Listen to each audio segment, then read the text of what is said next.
All right, so I'll just continue a little bit, just a little bit more of kind of what happened. So, like I said, 2020, the COVID hit, and at that time I was moving more toward right wing, kind of pro white. But then, like I said, my grandpa kind of confused me because I asked my grandpa, because I was like, it seems like there might be an agenda to destroy the white race. And I was like, what do you think about that? My grandpa said, it doesn't matter. He said, if you're in the flow, you don't care about, like, you're not so concerned with protection and promotion of the self. So, like, you're not a white supremacist. He said, if you're in the flow, you're not really concerned. He said, but this was a paradox. But he said, but if you're in the flow, then you do survive. But if you're not in the flow, because that's the paradox. Like, my grandpa said that quote from Jesus, like, he who's willing to save himself will lose himself. But he who's willing to save his life for my sake will lose his life. But he who's willing to lose his life for my sake will save his life. And so my grandpa told me what that means is he who is willing to lose his life for my sake, my grandpa said that's the flow. He who's not concerned with self-preservation, he's the person who's in the flow, who's transcended the self, he will live. Whereas a person who is so concerned with the self and is acting very self-confirmatory in dualistic software, where he believes that there is a self and others, and he's not in oneness consciousness, he will ironically lose his life. So the person trying to save his life will lose his life. And I'll just give an example of that. I think this is an example when some of my grandpa talked about, but my dad, who's a surgeon, told me that a lot of times when the people who end up in the hospital after getting shot and stuff, the ones who are just relaxed and aren't the ones who seem like they don't really care that much, they survive a lot more often than the people who are like, oh my God, I need to live, I need to fight for my family. He says those people die a lot of times, the people who are freaking out, but the people who get shot and they're just like, whatever, they survive a lot more. So, I mean, that's just an example I'm thinking of, but regardless, it's the idea that my grandpa would say, if you're in the flow, so he said, you're not so concerned with the protection and promotion of the ego, of the self. But ironically, you survive in that sense. So I was like, okay, so I'm thinking though, but again, I still didn't understand the flow. So I'm thinking, okay, so my grandpa's for race mixing. So you should be for race mixing. So again, I went back to my default where I see myself as a Jew and I'm against white people. So I'll give another example of what my grandpa taught me. I remember I asked my grandpa what he thought about the book, it wasn't The Secret, but it was by, I forget the girl's name. It's the person who wrote The Secret. But she's, basically her idea was that you create your reality. So I was like, Grandpa, because my grandpa would try to be rational. So he'd be like, well, you don't necessarily create your reality, but, you want to take responsibility. And, if you put yourself, if you have higher software and higher consciousness, like for instance, you don't create the mansion, but if you are visualizing the mansion, like what they say in The Secret, then that might increase your level of aliveness, and it might increase your AQ. My grandpa says your aliveness quotient. And that might get you more in the flow so that you can get that house. So it's not magic. You don't visualize it and create it, but it makes it more possible. My grandpa would say, you don't make things happen and you don't let things be. My grandpa says hippies let things be and they think, oh, okay, I'm just going to let things be. But in a way, they're trying to make things happen because they're still focused on a goal and they're still trying to make things happen. But they think, if I could just let go. But they're not really letting go. It's still the self. They haven't really transcended the self. But my grandpa would say, but, other people try to make things happen, but then they mess it up because they're trying to force things. But then my grandpa would say, but there's people who make things possible. And that would be like the person who ends up getting the house because he increased his aliveness quotient and he started to study and because he visualized it. It doesn't necessarily make it happen, but you visualize it, and then that increases aliveness quotient, and he started going out of his way. He started meeting people. And then he ended up getting that house. And he can say, oh, I manifested it because I visualized it. My grandpa says he didn't make it happen. He didn't let things be and just manifest it. But my grandpa says he made things possible. All right. So he made things possible for him to get in the flow. That's what my grandpa would say. So I'm listening, I'm learning from my grandpa. But again, I still didn't understand my grandpa's teachings. I still was anti-white. I hadn't transcended my ego, but I thought that I transcended the ego, because in my mind, I'm like, transcend the ego. Okay, be for race mixing, you know? So, then, like I said, like 2022, or like 2021, my grandma died. And I went to visit my grandpa, and I was, I wanted to see my mom and dad, especially since my grandma was dying. But my grandpa was like, oh, your mom and dad don't want to see you and stuff. And I basically got in an argument with my grandpa, and my grandpa stopped teaching me. And my grandpa said, your grandma's dead. She was the only reason why I was teaching you, because, she made me teach you, and now I'm not going to teach you anymore. So I was really distraught. And apparently my dad was because I was at my grandpa's place in Washington, and my dad was there, but he hid from me, because my dad hasn't seen me since high school, and he hid from me. And I wanted to see my dad. So me and my grandpa got in an argument. My dad was there, but he wouldn't see me, even though my grandma was dying.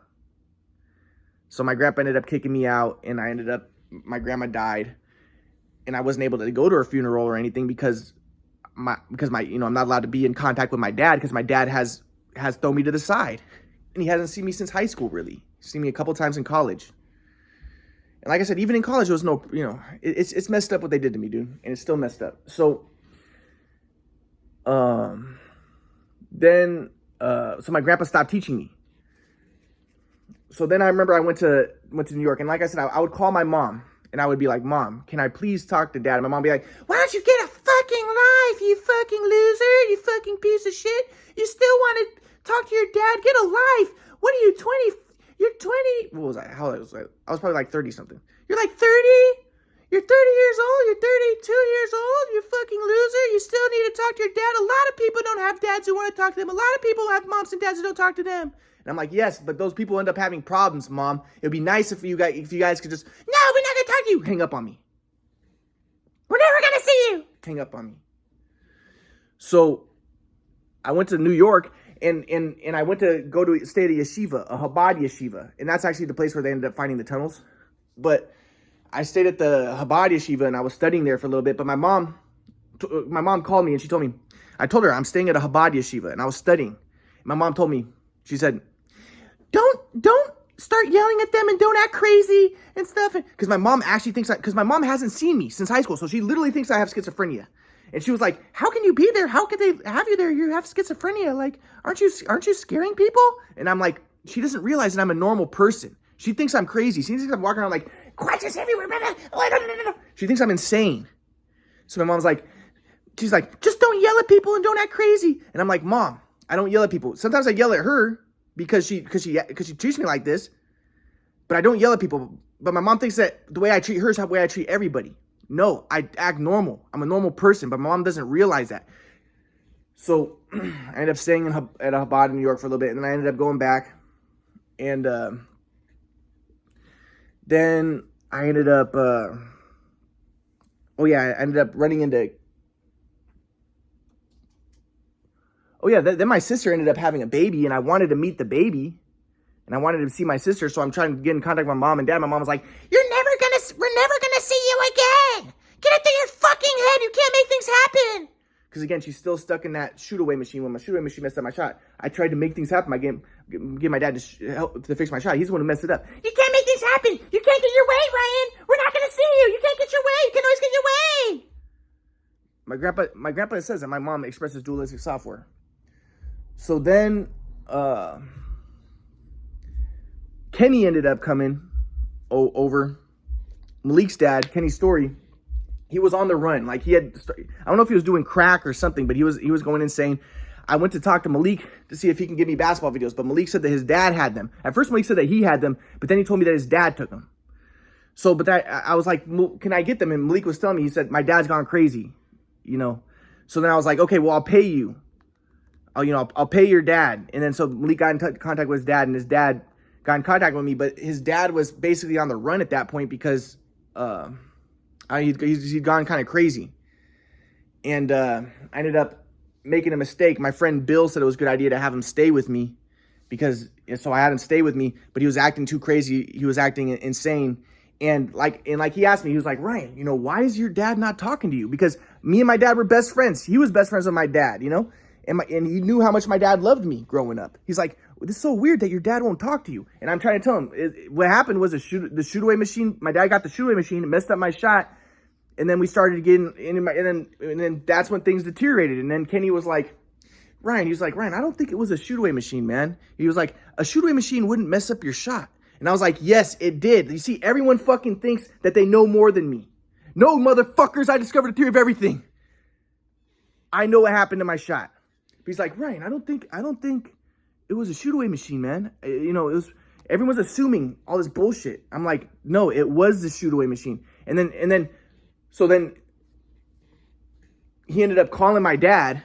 And then he was talking to my dad, and my dad told Kenny, apparently. My dad said he does think it was a shoot away machine. But then Kenny's like, why don't you talk to Ryan? And my dad's like, Ryan has schizophrenia. I don't want to talk to him. My dad thinks I'm mentally ill too. So then I think, Kenny's already going crazy. And then, you get someone who's already going crazy, and then he's also maybe like sociopathic. And then he sees that I'm alienated. And then he started taking advantage of me. He starts treating me like shit. And he basically tried to take my apartment. He ended up getting like a new lock for my apartment. He was going to basically steal my apartment. We ended up getting in a fight, and I kicked him out. But I wanted to get my basketball videos, And I still want to get my basketball videos. And he's like, well, you got to give me a lot of money to get the basketball videos. So that's where I was at that point. But because he was being really disrespectful, being really crazy disrespectful. And but again, like, if my mom and dad were just talking to me, if my mom and dad didn't alienate me, if they would just see me, all this crazy stuff probably would not have happened. And this was an interesting thing that happened with Kenny. Was Kenny asked me, so how did the shoot away machine mess up your shot? Because he thought I was talking about the shoot away gun machine, but no, it's the rack. So I showed him. I said, like, I'll just give one example. I'm not going to go into too much details because I don't want to make good shooters think, right? But basically,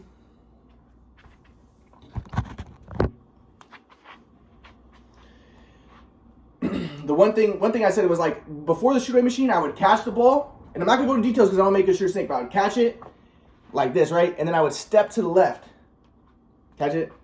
You go like this, and then you can step to the left and then shoot. Right foot pointed toward the rim, left foot pointed out, right? You catch it, step to the left, and then shoot, okay? But after the shooting machine, I told him I was picking the ball off the rack all the time and going like this. And it made me shoot with my left foot pointed forward and my right like this, right? But Kenny was like, but then this is an interesting thing. Kenny told me that he was the one who told my dad to start teaching me how to shoot stepping like this, going like this and shooting. Now, that's fine. That's all well and good, but that's a very inaccurate shot. Great shooters, a lot of great shooters, they do. Like, look at Allen Iverson. They will go like this. I'm not going to go into details because I don't want to make a sure thing. But they will catch it, and they will step to the left with their left foot pointed out and do this.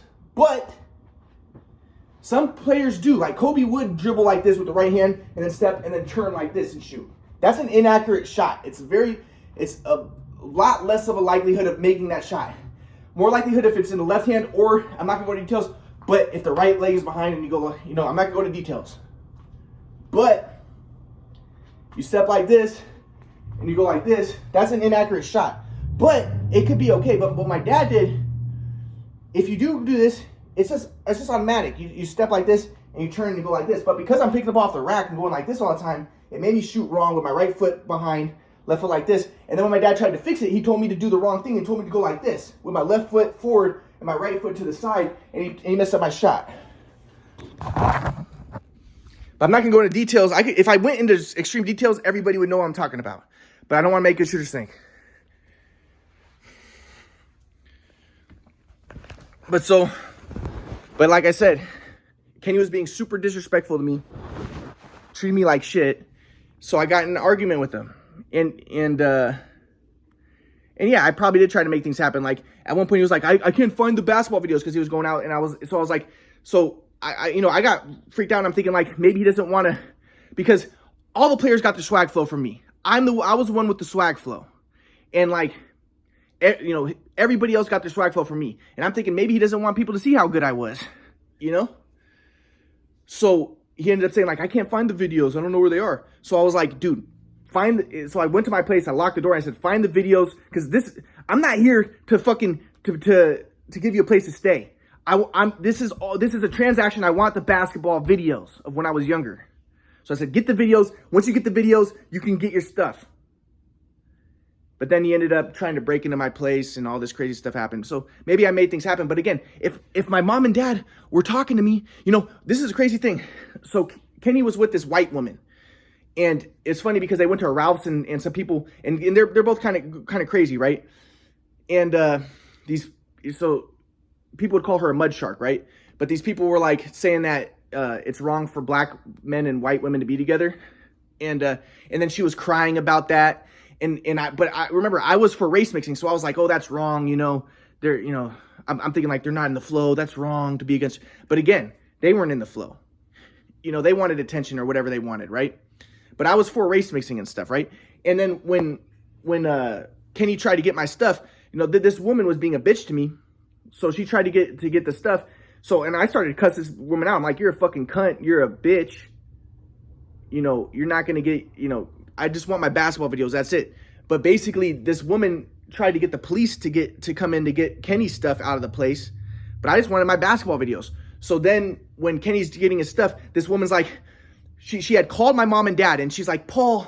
And my dad's like, what? I saw the video because my neighbor had a doorbell camera. She's like, Paul, Ryan he's not letting us in. He's not letting us in. And my dad's like, just call the police or whatever. Because my dad's on their side. My dad's like, oh, he hasn't talked to me. He hasn't seen me since high school. So my dad's thinking, oh, Ryan's just a schizophrenic and Ryan's probably the bad guy. So again, if I wasn't fucking isolated and alienated, then people wouldn't be taking advantage of me. Then I would have had the basketball videos from the beginning, and I would have figured out the swag flow, and I would have been doing great.